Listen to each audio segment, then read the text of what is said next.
Eu gostaria de convidar o nosso irmão Diácono Júnior para vir fazer essa leitura com a igreja.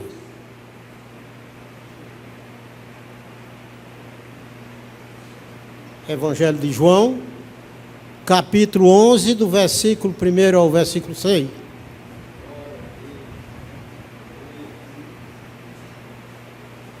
E do versículo 19 a 44. Vem para cá mesmo.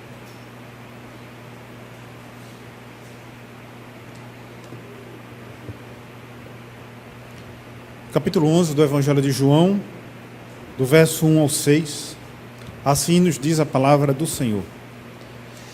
Estava enfermo Lázaro de Betânia, da aldeia de Maria e de sua irmã Marta. Esta Maria, cujo irmão Lázaro estava enfermo, era a mesma que ungiu com bálsamo o Senhor e lhe enxugou os pés com os seus cabelos. Mandaram, pois, as irmãs de Lázaro dizer a Jesus: Senhor, está enfermo aquele a quem amas. Ao receber a notícia, disse Jesus: esta enfermidade não é para a morte, e sim para a glória de Deus, a fim de que o Filho de Deus seja por ela glorificado. Ora, amava Jesus a Marta e a sua irmã e a Lázaro. Verso 6. Quando, pois, soube que Lázaro estava doente, ainda se demorou 2 dias no lugar onde estava. Verso agora 19 a 44. Muitos dentre os judeus tinham vindo ter com Marta e Maria para as consolar a respeito de seu irmão. Marta, quando soube que vinha Jesus, saiu ao seu encontro. Maria, porém, ficou sentada em casa. Disse, pois, Marta a Jesus: Senhor, se estiveras aqui, não teria morrido meu irmão. Mas também sei que, mesmo agora, tudo quanto pedires a Deus, Deus tu concederá. Declarou-lhe Jesus: teu irmão há de ressurgir. Eu sei, replicou Marta, que ele há de ressurgir na ressurreição do último dia. Disse-lhe Jesus: eu sou a ressurreição e a vida. Quem crê em mim, ainda que morra, viverá. E todo o que vive e crê em mim, não morrerá eternamente. Crês isto? Sim, Senhor, respondeu ela. Eu tenho crido que tu és o Cristo, o Filho de Deus, que devia vir ao mundo. Tendo dito isto, retirou-se e chamou Maria, sua irmã, e lhe disse em particular, o mestre chegou e te chama. Ela, ouvindo isto, levantou-se depressa e foi ter com ele, pois Jesus ainda não tinha entrado na aldeia, mas permanecia onde Marta se avistara com ele.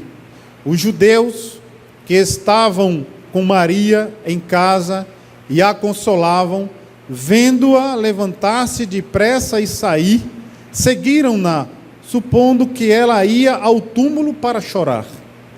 Quando Maria chegou ao lugar onde estava Jesus, ao vê-lo, lançou-se-lhe aos pés, dizendo: Senhor, se estiveras aqui, meu irmão não teria morrido. Jesus, vendo-a chorar, e bem assim os judeus que a acompanhavam, agitou-se no espírito e comoveu-se. E perguntou: onde o sepultastes? Eles lhe responderam: Senhor, vem e vê. Jesus chorou. Então disseram os judeus: vede quanto o amava. Mas alguns objetaram: não podia ele, que abriu os olhos ao cego, fazer que este não morresse? Jesus, agitando-se novamente em si mesmo, encaminhou-se para o túmulo. Era este uma gruta, e cuja entrada tinha posto uma pedra. Então ordenou Jesus: tirai a pedra. Disse-lhe Marta, irmã do morto: Senhor, já cheira mal, porque já é de 4 dias. Até o 40, irmão? 44. Respondeu-lhe Jesus: não te disse eu que se creres verás a glória de Deus? Tiraram então a pedra. E Jesus, levantando os olhos para o céu, disse: Pai, graças te dou, porque me ouviste. Aliás, eu sabia que sempre me ouves, mas assim falei por causa da multidão presente, para que creiam que tu me enviaste. E tendo dito isto, chamou em alta voz: Lázaro, vem para fora. Saiu aquele que estava morto, tendo os pés e as mãos ligados com ataduras e o rosto envolto no lenço. Então lhe ordenou Jesus: desatai-o e deixai-o ir. Deus aplica a sua palavra aos nossos corações. Amém.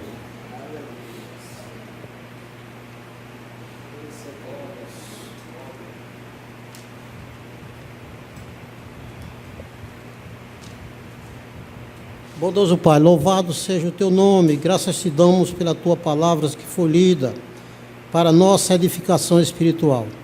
Abençoa os teus servos que ouviram, ó Pai, e abençoa para que possamos aprender de ti aquilo que tu queres, ó Pai, através da tua palavra. Em nome de Jesus, amém.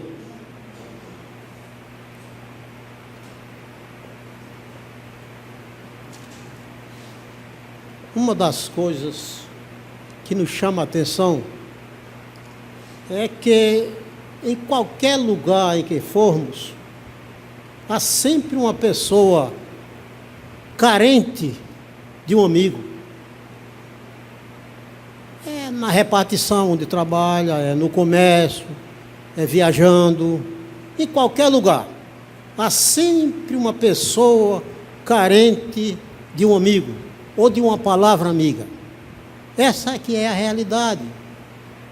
O próprio Jesus, ele, durante o seu ministério, ele sempre deu uma palavra amiga às pessoas que sofrem, às pessoas que muitas vezes preocupadas com problemas de família, problema de enfermidade, e ele sempre tinha uma palavra confortadora para essas pessoas. Uma das coisas que nos chama a atenção também é que certa vez ele disse: vocês serão meus amigos se fizer o que eu vos mando. Até mesmo no momento em que ele estava para ser preso, quando um dos seus discípulos, que durante o seu ministério esteve ao seu lado, ele, vendo que Judas se aproximava, Jesus adiantou-se e disse: amigo, para que vieste? Chamou Judas de amigo. Há um provérbio 18, versículo 24, e diz que há amigo mais, vamos dizer assim, mais chegado do que propriamente o irmão. Quer dizer, como é importante ser amigo, né? Ou fazer amigo. É maravilhoso quando nós fazemos amigo em qualquer setor, em qualquer lugar, qualquer ambiente. Faça sempre um amigo, porque você tem mais oportunidade de conversar e levar uma palavra de conforto para o seu amigo. Quero trazer como o título da nossa reflexão: o melhor amigo. O melhor amigo. Esse é o título da mensagem. Mas o tema que nós escolhemos diz assim: Jesus, nosso melhor amigo. Jesus é o nosso melhor amigo. Porque Jesus é o nosso melhor amigo. O que marca para todos nós em Jesus ser o nosso melhor amigo? A gente, quando lê a palavra de Deus, a gente sabe que Deus enviou o seu Filho ao mundo para fazer algo importante em prol da humanidade, daqueles que Ele já preparou para Ele. Então Jesus é o melhor amigo. Jesus é o nosso melhor amigo. Em primeiro lugar, Jesus é um amigo amoroso. Jesus é um amigo amoroso. Ele tem amor às pessoas. Tem amor às pessoas. O texto que nós lemos, do capítulo 11 ao versículo 6, o relato que nos mostra com respeito a uma família, a família Lázaro. O dono da casa, Lázaro, estava enfermo. E era uma enfermidade preocupante, que as suas irmãs estavam aflitas. Mas elas tinham um amigo que sempre estava lhe visitando, que era Jesus. Jesus sempre ia com os seus discípulos lá em Betânia. Betânia era um lugar bem aconchegante. E Jesus gostava sempre de ir com os seus discípulos. Muitas vezes ele estava sentado à mesa, o seu amigo Lázaro sentado também, Marta aos seus pés, ou seja, Maria aos seus pés, e Marta na cozinha preparando a refeição para suprir aquela comitiva divina que sempre gostava de chegar ali. Então, Lázaro estava enfermo. E elas resolveram mandar às pressas avisar Jesus. Diz no versículo, lá no versículo 3, no versículo 3 ele diz assim: mandaram, pois, as irmãs de Lázaro dizer a Jesus: Senhor, está enfermo aquele a quem amas. Era uma preocupação. Porque o dono da casa, na época de Jesus, ou muito antes, ele tinha uma grande responsabilidade. Ele era, vamos dizer, era sempre o patriarca do lar, né? Era aquele que cuidava da família. Não havia aposentadoria como hoje. Tudo dependia dele, a administração da casa, era o dono da casa. Mas, então aquelas irmãs, Marta e Maria, ou Maria e Marta, estavam preocupadas e mandaram avisar a Jesus. Mas o Senhor Jesus, Ele conhece a situação de cada ser humano. Jesus conhece desde o princípio, ou antes do princípio, quando Ele estava com o Pai na glória celeste, antes que o mundo existisse. Assim registra o Evangelho de João, capítulo 1. Jesus conhece desde o princípio, antes do princípio, conhece o presente, conhece o meio e conhece o fim. Conhece o fim.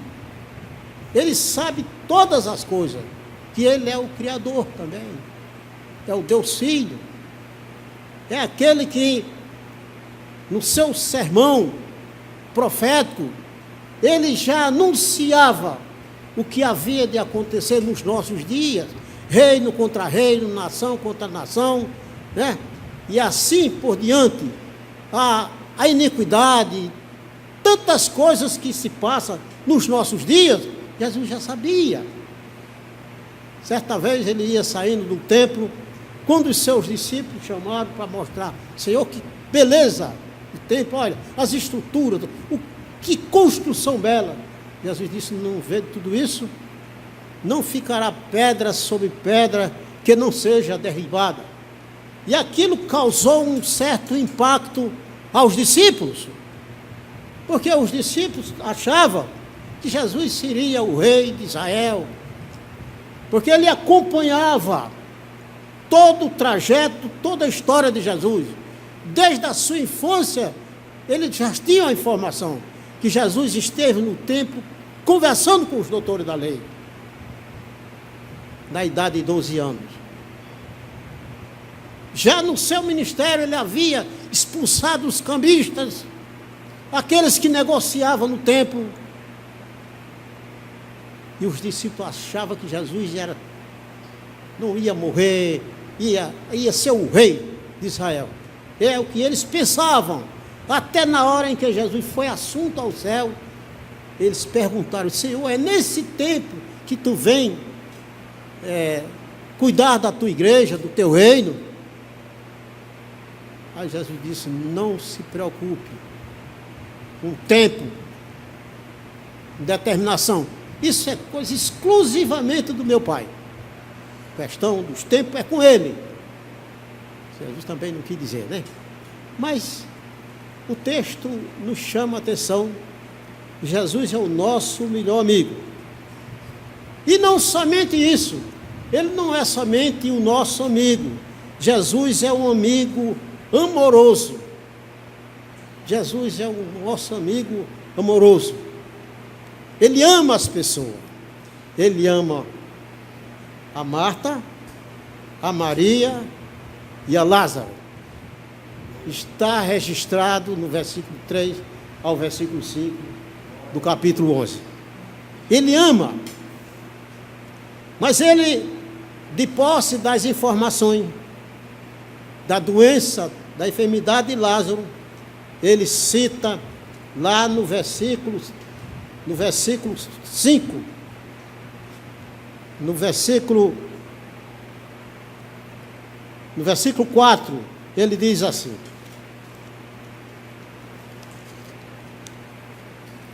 ao receber a notícia, disse Jesus: esta enfermidade não é para a morte, e sim para a glória de Deus, a fim de que o Filho de Deus seja por ela glorificado. No versículo 5 ele diz: ora, amava Jesus a Marta e a sua irmã e a Lázaro. Então, Jesus, ele conhece, ele sabe todas as coisas. Então, Jesus é o nosso melhor amigo. Jesus, que ama cada um de nós individualmente. Isso é interessante, né? Jesus ama a todos, mas individualmente ele ama você. Você que está aqui, ele lhe conhece, todos os seus dias da sua vida, ele já sabe, e ele está com você. Foi isso que ele disse aos seus discípulos: estarei convosco todos os dias, até a consumação do século. Ele nos ama e ele está conosco todos os dias. Isso é precioso, saber que temos um Deus que cuida de nós e que está conosco todos os dias da nossa vida, né? Segundo, Jesus, como é precioso saber que Jesus, ele ama a todos nós individualmente, mas não somente isso, mas que permite, não obstante que nos sobrevenha as aflições. Pode vir as aflições, né? Ele permite que aconteça, mas para a glória de Deus, como aconteceu com Lázaro. Ele permite que aconteça, mas o final é bênção. Quantas vezes entre nós, pessoas enfermas, crianças enfermas, os pais preocupados, a mãe preocupada, a igreja preocupada, a igreja em oração, mas tudo é para a glória de Deus. Final feliz. Quando é para a glória de Deus, é final feliz. Isso me faz lembrar o Arthur, que os pais preocupados com aquela criança, a criança tão amável, tão maravilhosa, e os pais preocupados, e nós também. Mas tudo é para a glória de Deus. Que é uma oportunidade que Deus dá para você conversar com Deus. É uma oportunidade. Ele permite para você conversar com Deus. Quantas vezes a gente, displicente, busca outras coisas, outros afazeres, esquece que o nosso Deus está no controle de todas as coisas. Então Ele chama-nos a atenção, através da enfermidade ou qualquer uma outra coisa, para que nós possamos chegar mais aos seus pés. Como que Ele esteja dizendo, eu estou aqui. E foi o que Jesus disse, buscar em primeiro lugar o reino de Deus e a sua justiça, e as demais coisas lhe serão acrescentadas. Como é precioso a gente saber que Jesus cuida, Jesus é o nosso melhor amigo. E que Jesus é um amigo amoroso. Jesus é amoroso. Mas não somente isso. Jesus não é só um amigo amoroso, mas também Jesus é um amigo compreensivo. Ele compreende as coisas, Ele compreende a nossa situação, todos os nossos pensamentos, Ele compreende. Ele observa tudo. No versículo que nós lemos, do versículo 19 a 44, mas nós queremos destacar do versículo 21 a 34, quando duas irmãs estavam aflitas, preocupadas,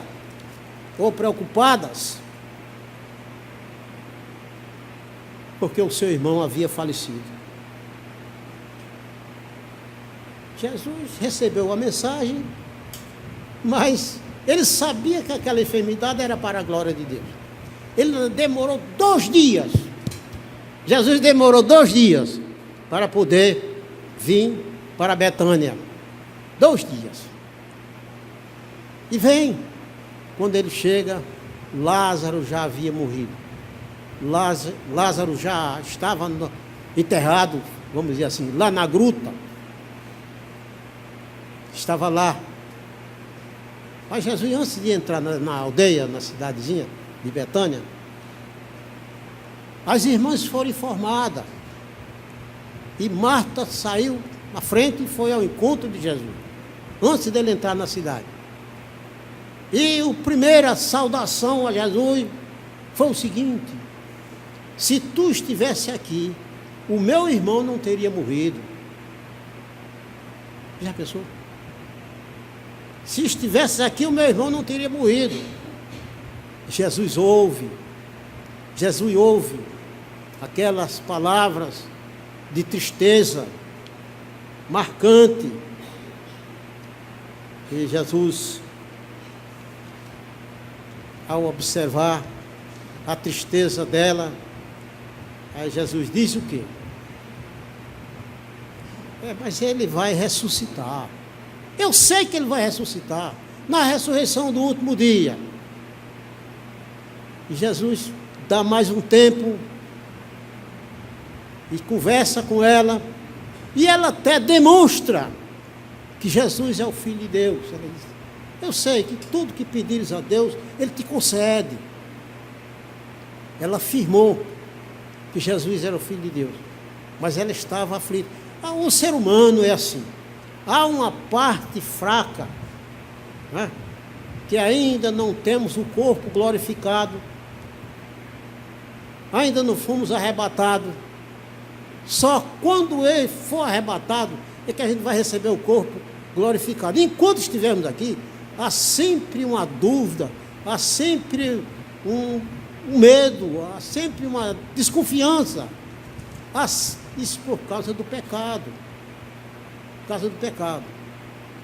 Versículo 19, ou seja, o versículo 22, ela diz: Marta, quando soube que vinha Jesus, saiu ao seu encontro.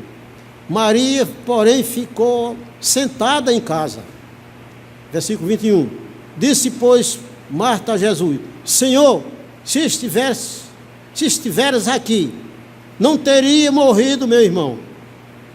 Mas também sei, mesmo agora, tudo quanto pedires a Deus, Deus te concederá. E Deus só ouvindo, Jesus ouvindo ela, no versículo 23, Jesus responde, declarou-lhes Jesus: teu irmão há de ressuscitar. Marta: eu sei, replicou Marta, que ele vai ressuscitar na ressurreição do último dia. Disse Jesus, versículo 25: eu sou a ressurreição e a vida. Eu sou com letra maiúscula. Eu sou a ressurreição e a vida.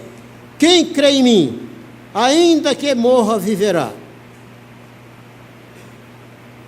E todo que vive e crê em mim, não morrerá eternamente. Crês isto? Sim, Senhor, respondeu ela. Eu tenho crido que tu és o Cristo, o Filho de Deus, que deveria vir ao mundo. Tendo dito isto, retirou-se e chamou a Maria, sua irmã, e lhe disse, em particular: o mestre chegou, o mestre chama. Quer dizer, a gente vê o sofrimento de Marta. Você já pensou o que é perder um ente querido? Todos nós já perdemos nossos entes queridos. E a gente sabe como é marcante. Não é marcante. Mas uma das coisas que nos chama a atenção, que é o Deus que leva, o Deus que chama o ente querido, Ele dá, Ele preenche o vazio, Ele preenche, Ele consola. Você já pensou se nós não recebêssemos a consolação, o conforto, no decorrer dos dias? Hoje choramos muito, amanhã choramos menos, depois já não choramos, depois nós passamos a viver com a lembrança, sem a convivência pessoal. Se assim Deus não preenchesse, como seria esse mundo? Seria um mundo de chorão. Mas o seu que leva, Ele preenche o vazio. Marta deixou Jesus e foi avisar a sua irmã. E quando ela chegou também, fez o mesmo desfecho. Se tu estivesse aqui, meu irmão não teria morrido. A gente observa nesse momento, é um momento mais forte. Jesus se agita.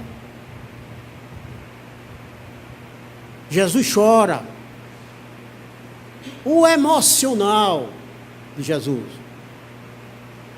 a parte humana, Ele chora não porque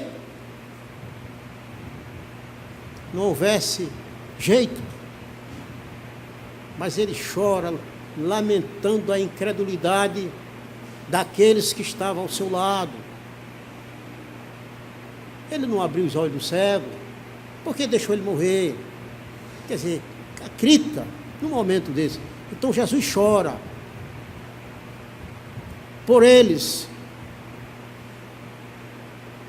Jesus chora por ele, assim como chorou por aquelas pessoas daquela cidade, Corazim e Betesda. Jesus disse: se em Corazim e Betesda tivesse recebido os milagres, as bênçãos que receberam, os sinais, o povo de Sodoma, a cidade não seria destruída. Muitos teriam se convertido. Mas Corazim e Betesda foi o lugar que a incredulidade prevaleceu mais. E foi onde Jesus fez mais milagres, foi lá em Corazim e Betesda. Jesus vê aquela situação e contempla, ouve Mas uma das coisas que nos chama a atenção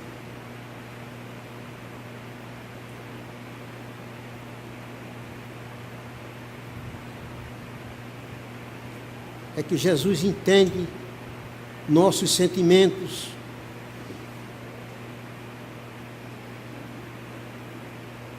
de maneira maravilhosa.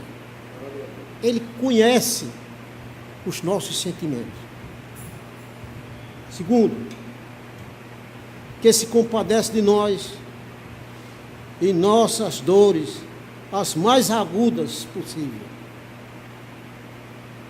Ele conhece, ele sabe.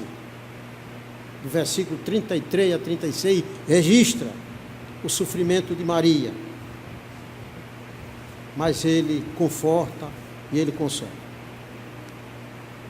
Jesus é um amigo compreensível. Ele compreende o sofrimento, a dor de cada um de nós. Em terceiro e último lugar, Jesus não é só um amigo compreensível, mas Jesus é um amigo poderoso. Jesus é um amigo poderoso. Jesus, em primeiro lugar, Jesus é um amigo amoroso. Em segundo lugar, Jesus é um amigo compreensível. E em terceiro lugar, Jesus é um amigo poderoso. Jesus é um amigo poderoso. O apóstolo Paulo, ele escrevendo na sua carta aos Filipenses, então, Paulo diz aos Filipenses, capítulo 4, verso 13, ele diz: posso todas as coisas naquele que me fortalece. Eu posso. Então Jesus é poderoso. Então nós devemos pensar nele. Como Paulo diz, posso todas as coisas. E Paulo estava passando um momento difícil, viu? Um momento de perseguição de morte. Mas ele disse, posso todas as coisas naquele que me fortalece. Porque Jesus é poderoso. Né? E Paulo diz também, nele eu tenho crido, e estou bem certo que ele é poderoso para guardar o meu tesouro até o dia final. Então Jesus é poderoso, meu. Jesus é poderoso. Quando ele disse, vinde a mim, todos vós que estáis cansados e oprimidos, eu vos aliviarei. Tomai sobre vós o meu jugo, aprendeis de mim, que sou manso e humilde de coração, e encontrarei descanso para as vossas almas, porque o meu jugo é suave e o meu fardo é leve, é maneiro. Então Jesus é poderoso para segurar o seu fardo, né? O fardo de cada um de nós, ele é poderoso. Você já pensou? Se não fosse Jesus na nossa vida, né? O que seria do crente fraco, servo de Deus, se ele não tivesse aos seus pés intercedendo, né? Intercedendo, clamando para que possamos nos manter de pé na presença do Senhor. O mundo é um mundo opressor. O mundo é um mundo compressor. Vamos dizer assim, né? É opressor e compressor. Mas os servos de Deus, ele tem que ser forte com Jesus. Primeiro que ele já tem a certeza da salvação. Não é o bem material, não é a saúde, não é a riqueza material, não é isso. Que a nossa riqueza é lá, após a nossa morte. Não é? A sua palavra, de que serve vamos ganhar o mundo todo e perder a sua alma? Não é? A alma, ela é importante, que ela é eterna. Nosso espírito, alma e espírito, ela é eterna. Mas as coisas daqui é passageiro. Não pensei no que é a vez de comer, nem com a vez de beber. Não vê as aves do campo, não vê os lírios, né? Nem semeiam, nem sei, não tem depósito. Todos vivem bem, né? O nosso Pai Celestial, ele não deixa faltar. Quanto mais vale vós. Você vale mais do que um pardal, meu irmão. Você vale muito mais. Né? Você vale mais do que o lírio do campo. Sim. Então Jesus, ele é poderoso. E no versículo 38 a 44, há um relato muito interessante. Quando os judeus começaram a criticar, Jesus já agitou-se novamente e perguntou aonde era que estava. Os próprios judeus foram mostrar. E chegando lá, Jesus, lá na gruta, a primeira ordem de Jesus foi tirar a pedra. Tirai a pedra. Mas, quando ele disse tirais a pedra, é porque ele sabia o que ia fazer. Quando ele disse que todo o poder me foi dado no céu e na terra, é porque ele sabia que Lázaro ia ressuscitar. Porque ele ia pedir ao Pai.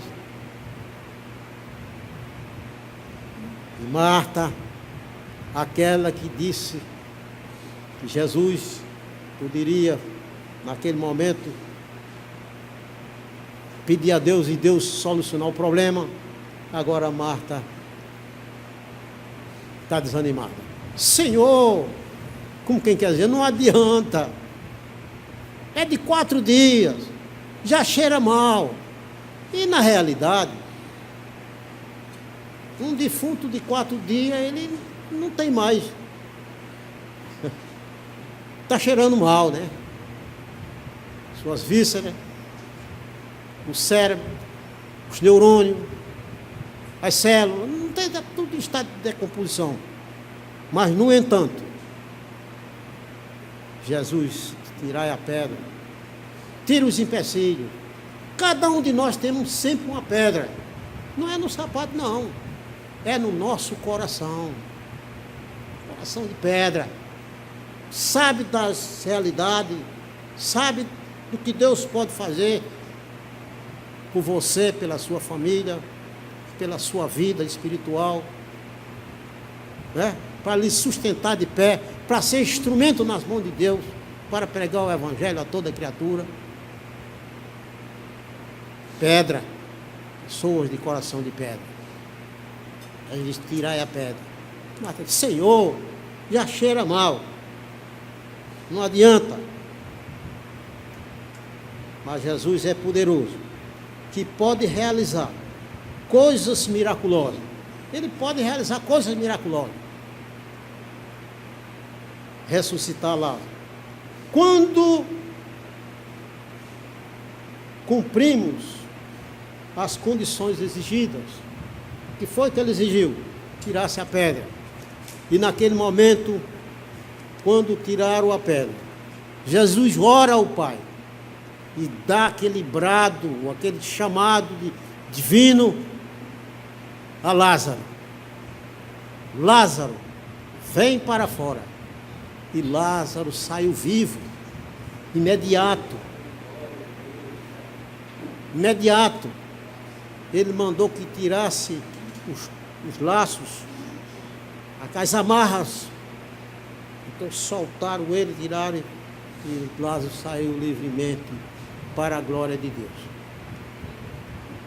Diante dessas informações que o texto nos mostra, o que podemos tirar para a nossa vida espiritual? O que é que podemos tirar? Analisando desde o primeiro ponto até o terceiro, vamos olhar o que Deus tem feito por nós, o que Ele pode fazer por todos nós, muito mais ainda.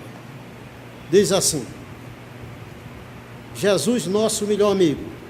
Jesus, um amigo amoroso, que ama cada um de nós, individualmente.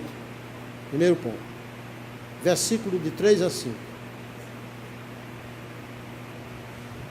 Que permite, não obstante que nos sobrevenha aflições. Versículo 3. Vamos ao segundo ponto. Jesus, um amigo compreensivo, que ele compreende a situação de todos nós, do versículo 21 a 36. Que entende nossos sentimentos mais profundos, 21 a 26 e 32. Que se compadece de nós em nossas dores mais agudas, 33 a 36. Terceiro lugar, Jesus, amigo poderoso, 37 a 44, que pode realizar coisas miraculosas. 2. Quando cumprimos as condições que Ele exige. O que é que Jesus exige de você? Jesus exige de você alguma coisa? Fidelidade, amor e tantas outras coisas maravilhosas. Que possamos, meus irmãos, aprender sempre com as suas palavras o que Ele tem de melhor para nos ensinar, para nos orientar. Às vezes a gente nem percebe, ficamos alheios, como que nada tivesse acontecendo ao nosso derredor. Mas o nosso Jesus, Ele que compreende, Ele que nos assiste, e disse Ele: estarei convosco todos os dias, até a consumação do século. Que Deus nos abençoe e nos conforte,